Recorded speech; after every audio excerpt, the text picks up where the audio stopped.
السلام علیکم ورحمۃ اللہ وبرکاتہ۔ بسم اللہ الرحمن الرحیم۔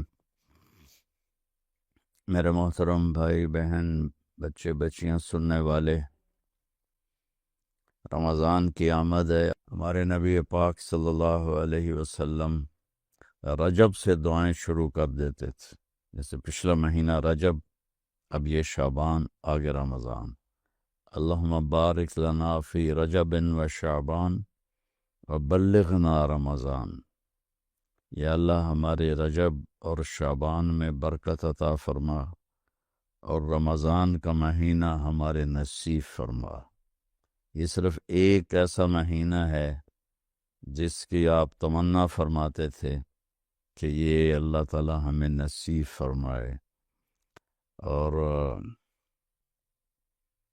اللہ نے ہر امت کو رمضان دیا، لیکن ہمارا رمضان سب سے الگ، سب سے اعلیٰ، سب سے بہترین، رحمتوں کی بارش، عرش پہلے آسمان پر، جنت کے دروازے کھل جاتے ہیں، جہنم کے دروازے بند ہو جاتے ہیں، اور اللہ تعالیٰ لاکھوں آدمیوں کو روزانہ جہنم سے نجات عطا فرماتے ہیں۔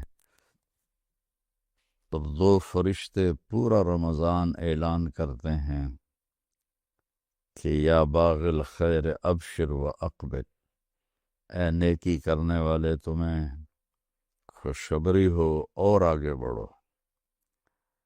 اور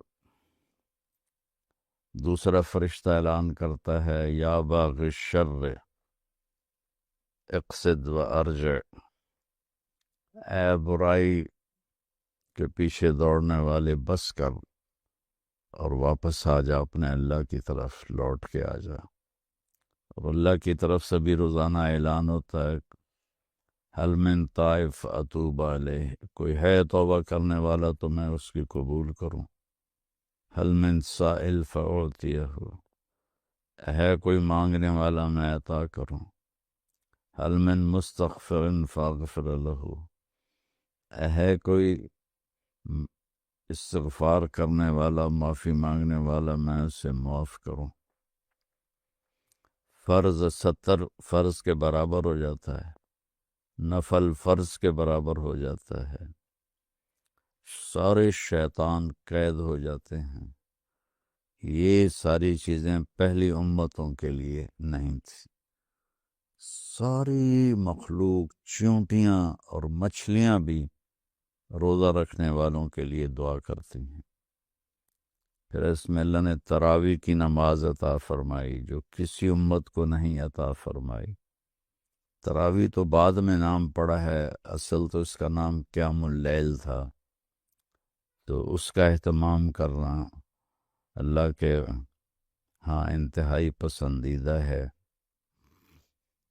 اور اس کی رحمتوں سے نفع اٹھانے کے لیے کسی سے لڑے ہوئے ہیں صلح کر لیں، کسی کے بارے میں دل میں نفرت ہے، کھوٹ ہے، صاف کر لیں، کسی سے بول چال بند ہے تو اس سے بولنا شروع کر لیں، صلح کر لیں، ورنہ روزے لٹک جاتے ہیں، اوپر نہیں جاتے۔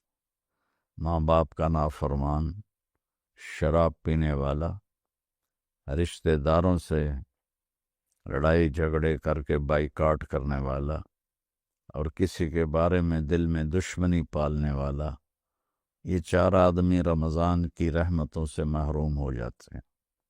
ہاں اگر وہ توبہ کر لیں تو پھر ان کی بھی ہر چیز اللہ کی بارگاہ میں قبول ہوتی ہے۔ اور اللہ کے نبی کا فرمان ہے اگر میری امت کو پتہ چل جائے کہ رمضان کیا ہے تو تمنا کرتے کہ سارا سال رمضان ہوتا۔ پہلی امتوں کے لیے صرف افطاری ہوتی تھی اور سحری نہیں ہوتی تھی، 24 گھنٹے کا روزہ۔ ہمارے روزہ بھی ایسے ہی آیا۔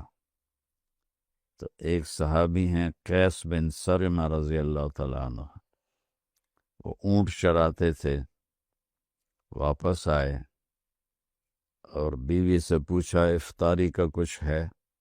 کہا کچھ نہیں، میں لے کے آتی ہوں۔ وہ لینے گئی، وہ چارپائی پہ لیٹے، ان کو نیند آ گئی۔ دوسرا روزہ کب شروع ہوتا تھا؟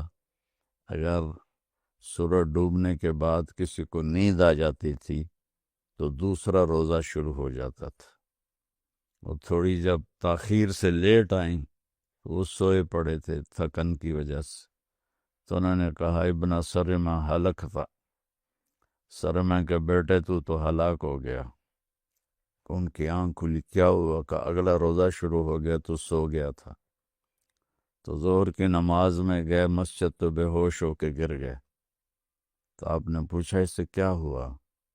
کہا جی وہ سحری افطاری کے بغیر اگلا روزہ شروع کرنا پڑا کہ سو گئے تھے، تو اللہ کے نبی کے دل پہ ایک غم کی کیفیت آئی، تو اللہ تعالیٰ نے قرآن اتار دیا، کلوا واشربوا حتی یتبین لکم الخیط الابیض من الخیط الاسود من الفجر ثم اتموا الصیام الا اللیل۔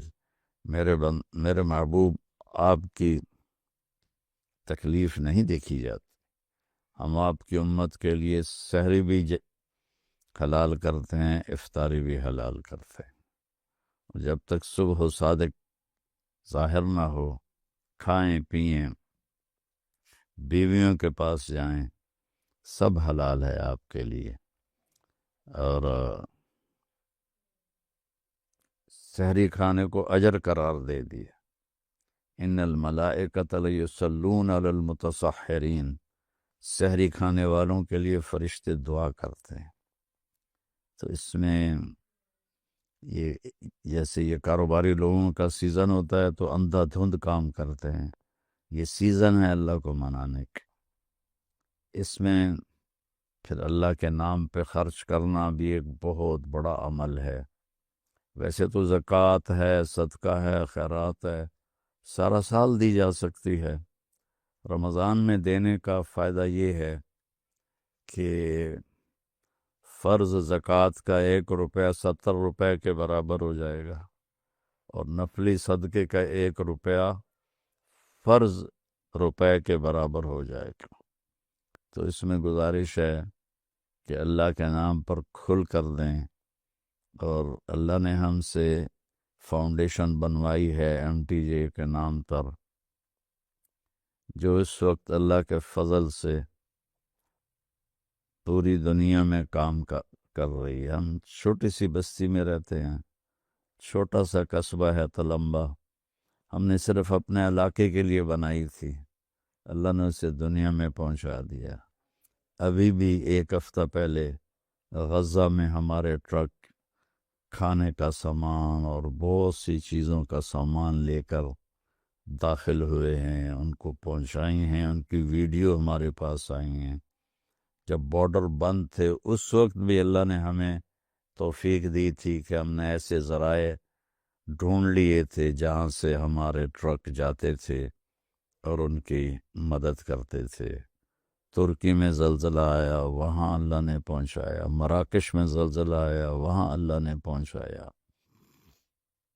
کینیڈا میں جو ریڈ انڈین رہتے ہیں جن کے پاس کوئی گورا نہیں جاتا، ہماری ٹیمیں ان کے جزیروں میں جا کر انہیں ضروریات پہنچا رہی ہیں، اور کئی مسلمان ہو چکے ہیں کہ ہمیں تو کبھی کوئی پوچھتا بھی نہیں تھا، اللہ کے فضل و کرم سے۔ اور یہاں بھی الحمدللہ بے شمار شعبے کھل چکے ہیں جن میں اللہ تعالی ہم سے اپنے بندوں کی خدمت کا کام لے رہا ہے۔ تو آپ سب سے گزارش ہے کہ ہر جگہ دیں، میں کسی کے بارے میں روکتا نہیں ہوں، جو صحیح کام کر رہے ہیں اور اس میں ہمیں بھی آپ یاد رکھیں، آپ کے تعاون کے ہم بہت زیادہ محتاج ہیں۔ اللہ آپ سے راضی ہو۔ السلام علیکم ورحمۃ اللہ۔